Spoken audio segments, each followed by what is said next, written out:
Are you alive? When I visited my son's house, I was stunned by the scene before me. I exclaimed as I stood in my son's house, confronted by a shocking scene.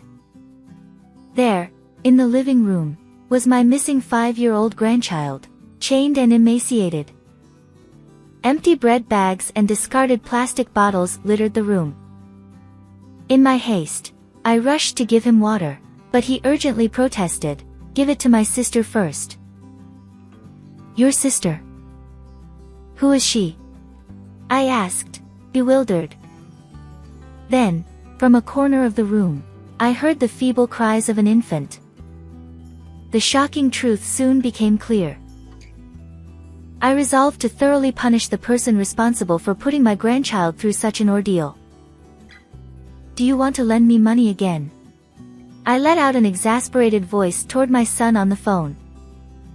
Sigh. It has been 3 years since my husband passed away when I was 62. Since then, I've been living alone. I worked for many years, and my husband left me with a substantial inheritance, so I haven't faced financial difficulties. However, my main concern now is my son, Thomas, who has already moved out. He has always been careless, even after becoming a working adult. He brought work-related items home, overslept, and consistently displayed poor work ethics. His job history was marked by frequent job changes, and he occasionally asked me for financial help. Despite feeling disappointed in my own son, the bond of family ties prevented me from completely giving up on him. One day, out of the blue, Thomas came to our house with a woman. "Mom, I'm going to marry this girl." Surprised, I greeted the young and flashy woman. "Hi, I'm Aileen." I replied, "Nice to meet you, Aileen. But getting married so suddenly, I'm surprised." Thomas chuckled while chewing gum. "Well, what can you do when you get pregnant?" Then she lightly touched her belly and said, "I'm 4 months pregnant." I was surprised but managed to say, "Congratulations," as I saw my son and his wife off. Although the order is different, pregnancy is a happy thing. I'm going to have a grandchild. But I wonder if those two can raise a child properly. I had mixed feelings. After some time, I visited Thomas and his family at their home, and I was taken aback. The interior looked as if a burglar had ransacked the place. Empty convenience store meal containers and cup noodle cups were strewn everywhere. I couldn't help but exclaim, "What on earth is this mess?" "And Aileen, are you eating properly? It's not just your body now. I bought some vegetables. Shall we cook together?" In response, my daughter-in-law, who had a slightly larger belly, twisted her face. She retorted, "Ugh. Cooking is such a hassle." As I began to say, "But you need proper nutrition," Thomas interjected sharply. "An annoying mother-in-law who nags all the time won't be like, you know. Stop picking on my wife." "I have no intention of doing that." Aileen pushed the vegetables I'd brought toward me. She added, "I really don't need this kind of thing. And please refrain from unnecessary comments. You're seriously annoying." With their fierce reproach, I had no choice but to leave quietly that day. Eventually, she gave birth, and the two of them came to show me the baby. As I looked at my grandchild wrapped in a swaddle, my face softened. How adorable. It's a boy, right? What's his name? I asked. "His name is Harry. But, Mom, you have something to give us, don't you?" "Oh, yes, that's right. It's a small gift for the birth." I handed over an envelope. Aileen swiftly snatched it and checked the contents. Tom, there's $1,300 in here. She exclaimed. My son grinned. Awesome. Maybe I'll go out and treat myself. I tried to tell my son and daughter-in-law to use the money for the baby, but it seemed they weren't really listening. Then my son looked at me. You know, Mom, with the baby and all, our current home is getting cramped. We're thinking of moving to your vacant house. I had just moved from the house where I lived with my husband to a reasonably priced apartment at that time. We were considering whether to sell the house or rent it out. Certainly, raising children requires money, and perhaps living in a house would allow for more relaxed parenting. With that thought in mind, I nodded. I understand. You don't have to pay rent, so you can live there. My son replied. Thanks. Should we move next month? However, Aileen, who had been listening to everything, interjected. She said to me, But please don't come to our house. I was taken aback and stammered, Huh? Thomas continued. We don't want interference, so please leave us alone. I understand, I replied. And so, I found myself only able to visit my son and daughter-in-law's house when I had urgent matters. Occasionally, I'd contact them to share food, and during those times, they reluctantly allowed me to meet Harry. But it was clear they preferred their privacy. Despite this, my grandchild was growing well, and he even started calling me Grandma. But just before Harry turned 4 years old, as usual, when I contacted him saying, I want to bring Harry's snack, I received a message from my son. He said, Aileen doesn't want to see you anymore. Stop doing this and don't come to our house. We've changed the locks, so you can't get in. I was surprised by his one-sided statement and felt angry, but perhaps I unintentionally offended Aileen without realizing it. So, I decided to observe the situation for a while. However, in the process, I missed the timing to visit my son's house, and I gradually stopped going altogether. Occasionally, when I contacted Thomas for some reason, I received reluctant and brief responses. Harry is already 5 years old, isn't he? I hope he's doing well. Despite my worries, I continued living my solitary life. Then, one day, an unfamiliar number called me. When I answered, the person on the other end said, I'd like to request repayment of your son's debt. Upon further conversation, it became apparent that my son had unilaterally made me a co-guarantor. While I'd been asked for financial help before, I never expected something like this. I immediately tried to contact Thomas, but there was no response. Usually, I'd receive a reply after some time, but this time, it was different. Frustrated, I headed to my son's house. I pressed the intercom button, but no one answered.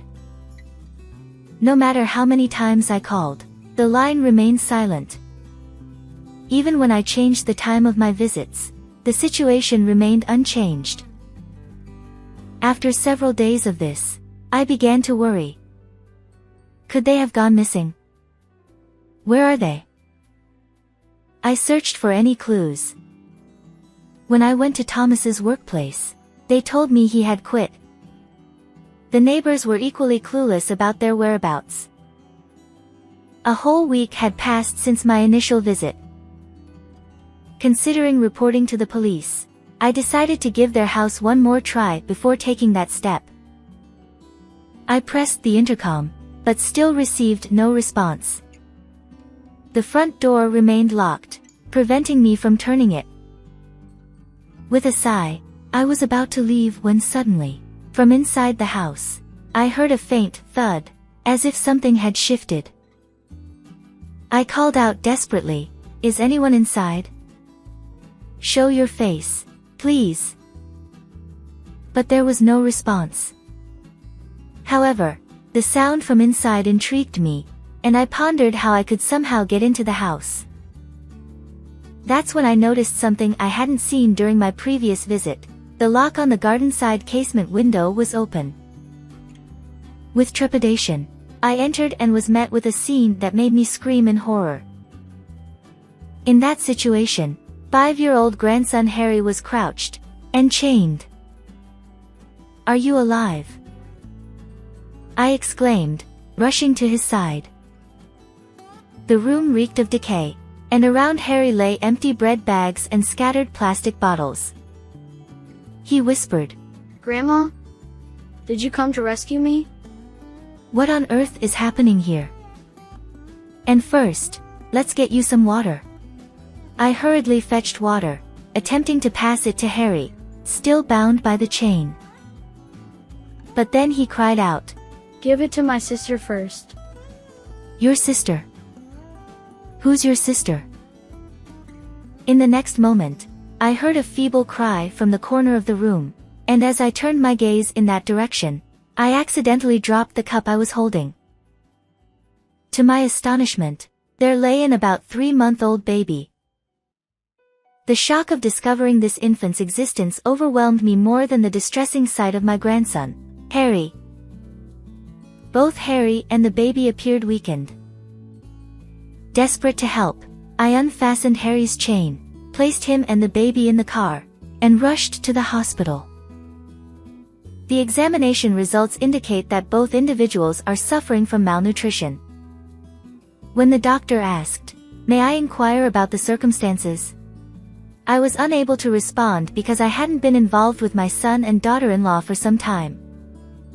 Harry and the baby are scheduled to be hospitalized for a few days, and subsequently, the police arrived after receiving a report from the hospital. When questioned by the police, I honestly conveyed that my son and daughter-in-law were missing. Harry, who was receiving intravenous fluids, was also asked various questions, but he appeared too frightened to say anything.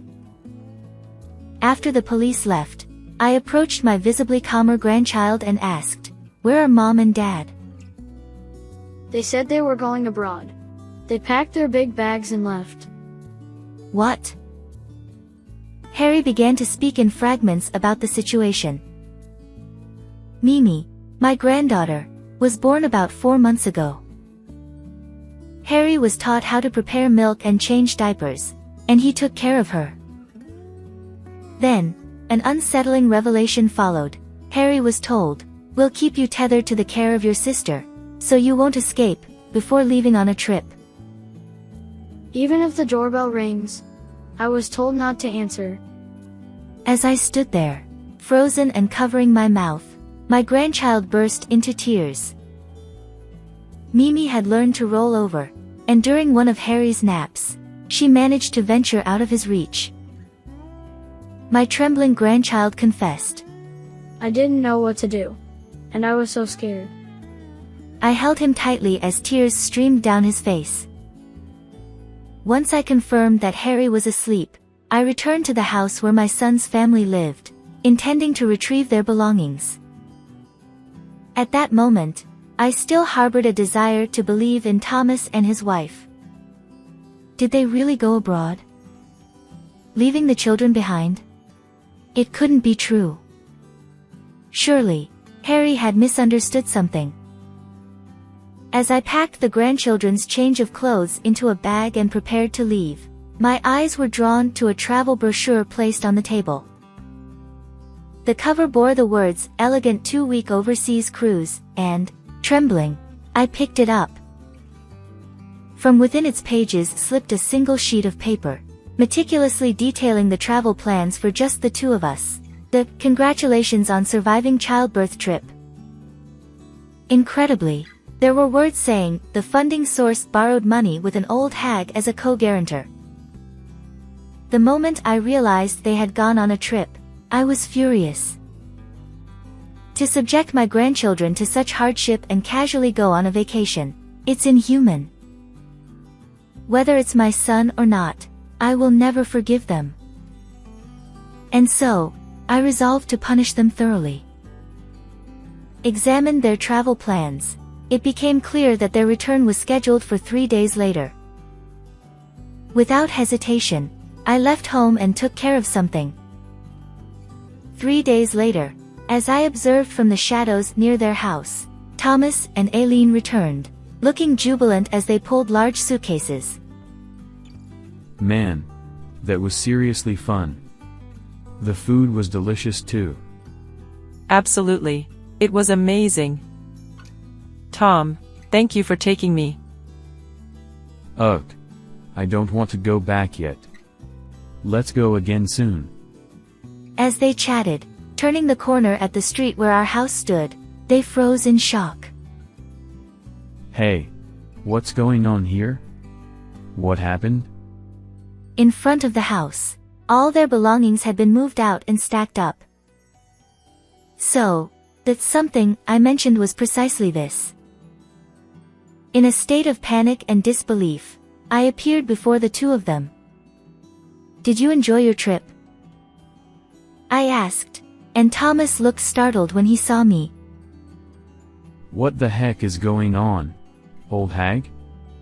I'm asking if the overseas trip that subjected your own children to such experiences was enjoyable.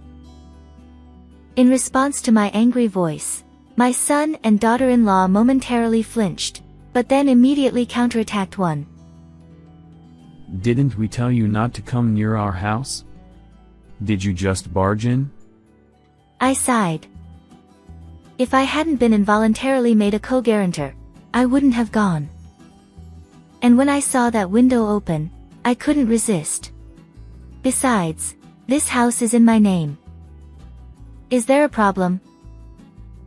Then, Eileen's expression changed as if she had been startled. The daughter-in-law exclaimed, Wait a minute. Where are the kids? Let us see them. To which I replied, the children are currently hospitalized. They are being taken care of at the hospital. Unexpectedly, their faces registered surprise upon hearing my answer. You left water and food for them, but the quantity was insufficient. By the time I found them, they had already run out. Given their poor nutritional state, hospitalization was inevitable, I continued. My son and daughter-in-law attempted to say something while glaring at me, but I promptly interrupted them. Furthermore, Mimi has learned to roll over and has managed to move out of Harry's reach while chained. If I hadn't found her in time, she might not have survived. As I spoke sternly, Eileen's expression clearly showed her embarrassment. However, Thomas lashed out at me.